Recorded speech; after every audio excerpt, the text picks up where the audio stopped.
This is the True Believers Bible Study with Ray McCollum. Let's figure things out.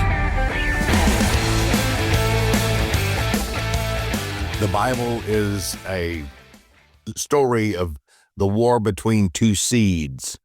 In Genesis 3:15, immediately after the fall, God prophesied that the seed of the woman would crush the head of the seed of the serpent, and we know that seed of the serpent refers to all of those who have, like Adam and Eve, followed their parents' footsteps in believing the seed of the word of the serpent above the seed of the word of God, and the seed of the woman referring prophetically to those who would be born after the Spirit.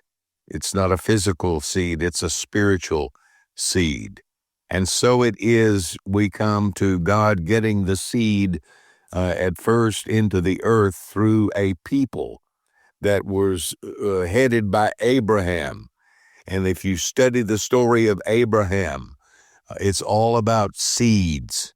It's all about seeds.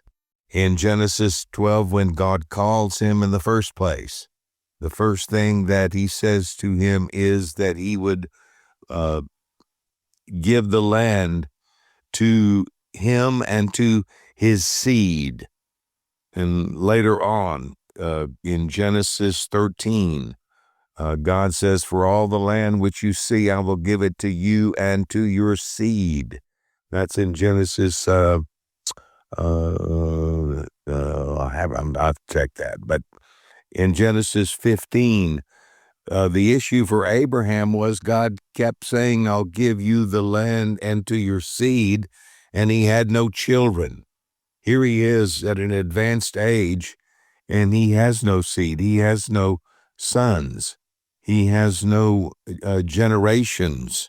And in that chapter 15, Abraham said, "Behold, you've given me no seed.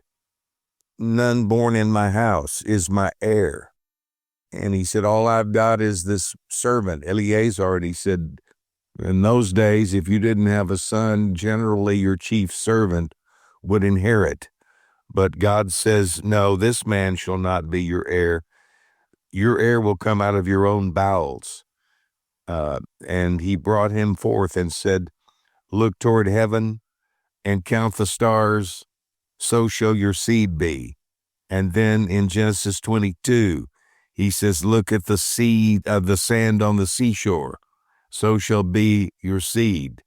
Now, I believe that God is giving Abraham a prophecy that he would not only just have one child or a few, but a multitude. And that multitude would be represented in two ways: as the stars in the heaven, as the sands on the seashore. I believe that refers to Abraham's natural seed, which is the sand on the shore. It's earthly, it's physical, and the stars of the heaven as his seed refers to those who would be born of the Spirit.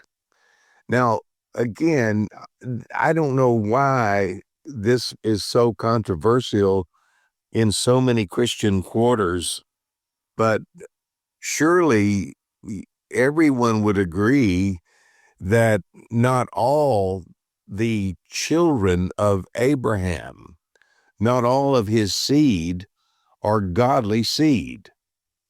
I mean, all you have to do is read the Old Testament, and you will see that many of Abraham's children and his grandchildren, who basically formed the nation of Israel, many of them were evil and wicked, and some of them terribly so. But then on the other hand, you read many stories about Abraham's seed, his children, who were godly, champions of God, used by God. So I don't know why some people struggle with some sort of a false idea that the seed of Abraham always refers to those who are saved or those who are God's chosen people, the very special people. The truth is that God does have a people who are chosen and very special, and some of them are Jews. Some of them are born of the seed of Abraham. But on the other hand, I mean, it's very obvious that there are those who are born of Abraham who are not even, have no physical connection with the nation of Israel.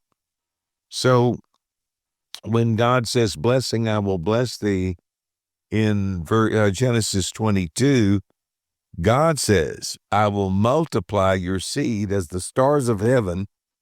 I will multiply your seed as the sand upon the seashore, and your seed shall possess the gates of his enemies. So we see this, it has to be two kinds of seed. One is spiritual, as the stars of heaven. The other's natural, as the sand on the sea. And this explains the conflict between the sons of Ishmael, the son that he had after the flesh when he got impatient with God's promise, and the sons of Isaac. We see that conflict going on today in the Middle East. And so we see the warfare continuing between the seed of the woman and the seed of the serpent. And all of this is presented to us in the book of Genesis. It's the entire story of the gospel and the two nations on the earth, the seed of the serpent and the seed of the woman. All of this is given to us in seed form in the book of Genesis, which is the book of beginnings. We'll be back with more next time. Until then, please like us, share us, get the word out, and we'll see you next time. True Believers Bible Study is made possible by people just like you. To make a donation, please visit truebelieversbiblestudy.com.